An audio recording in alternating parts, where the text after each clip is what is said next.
All right, welcome back. It's about 7 o'clock in the morning, and Ed's been out here already for over an hour, getting the drainage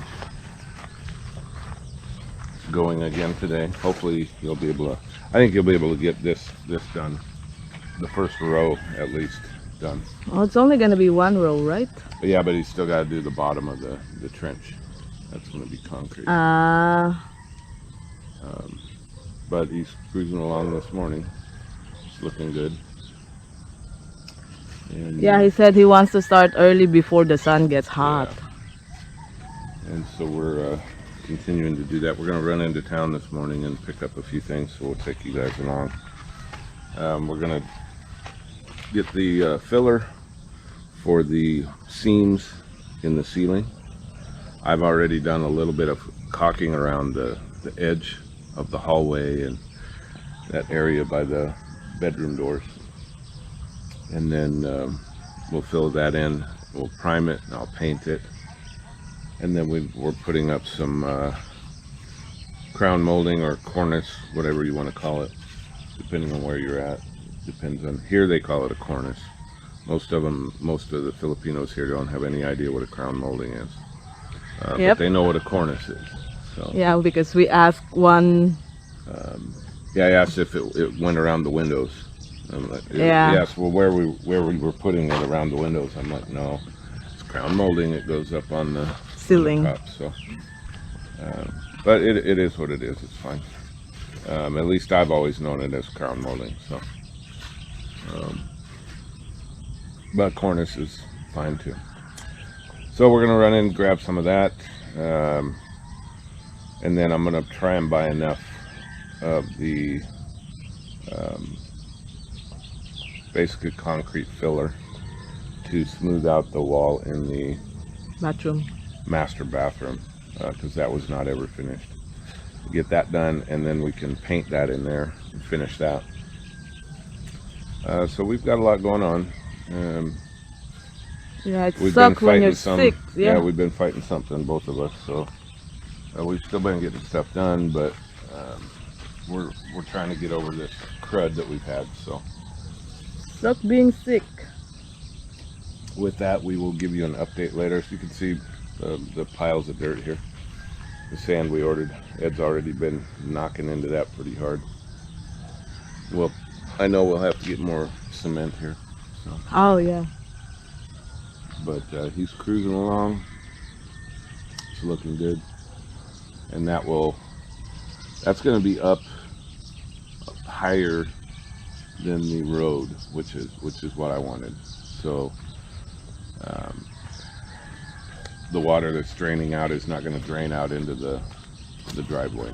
So he may have to add a second row up in here just to bring it up, a little bit. But we'll see. We'll see. So with that, we'll get back with you later and give you an update.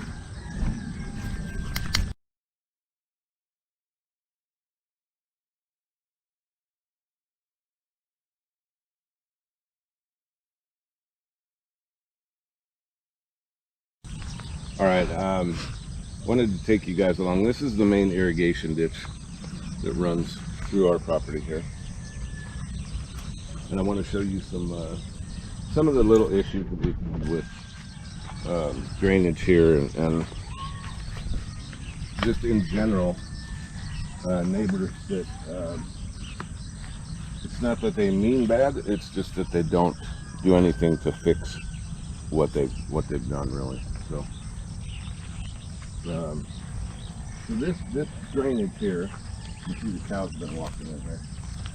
So this drainage here goes around, and it basically feeds all these properties here. So all the water collects and it feeds around and eventually drops into a creek over there.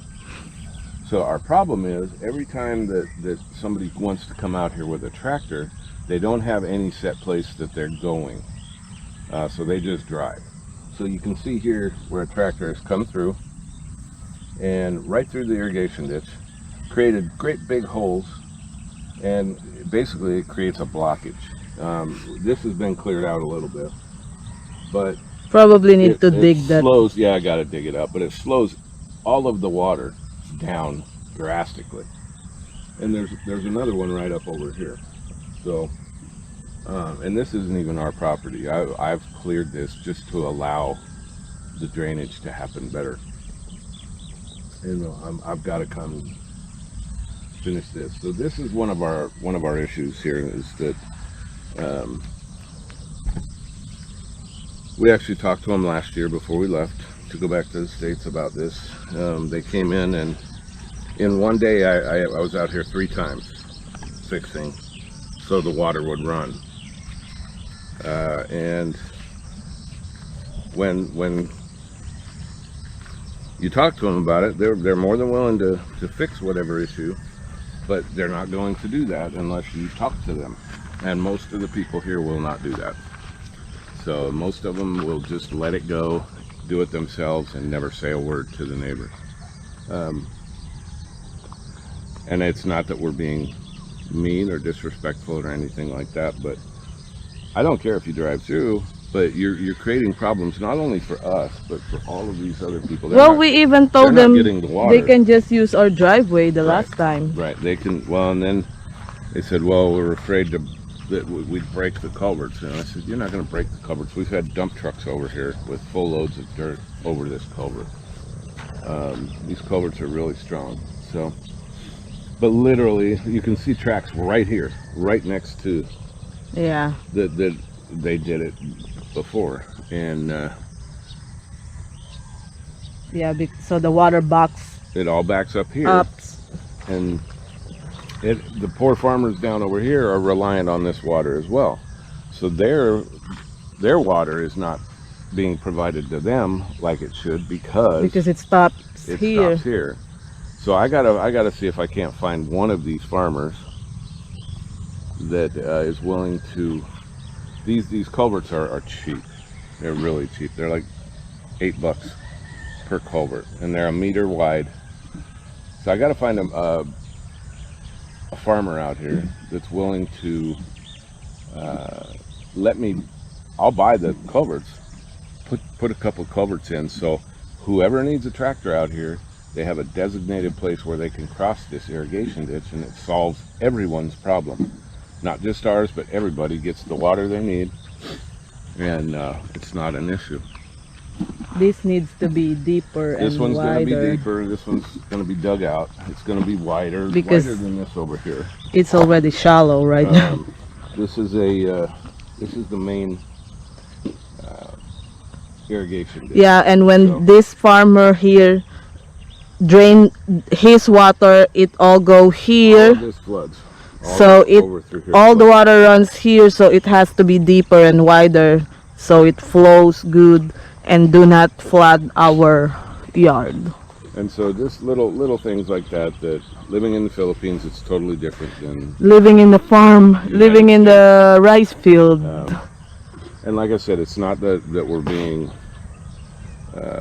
disrespectful or mean or anything like that, but it doesn't matter whether you're in the United States or in the Philippines. If you've got an issue, you can talk it out with people. So, and the people are very receptive here. They're not gonna, they're not gonna be mad at you for coming to talk to them. In fact, when we did this over here, the guy with the tractor, he came back with a shovel, going to fix it. And I told him, I said, well, I've already done it. It's fine.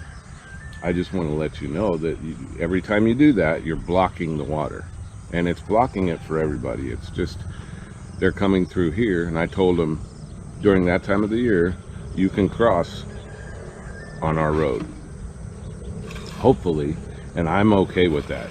The only problem is when we have a fence up, we're gonna have to put a gate back here somewhere where they can get through, if we still want them to do that. And I'm fine with that, rather than them tearing up this. Either that, or we got to put in some culverts over here on a farmer. So Ed knows everybody around here now.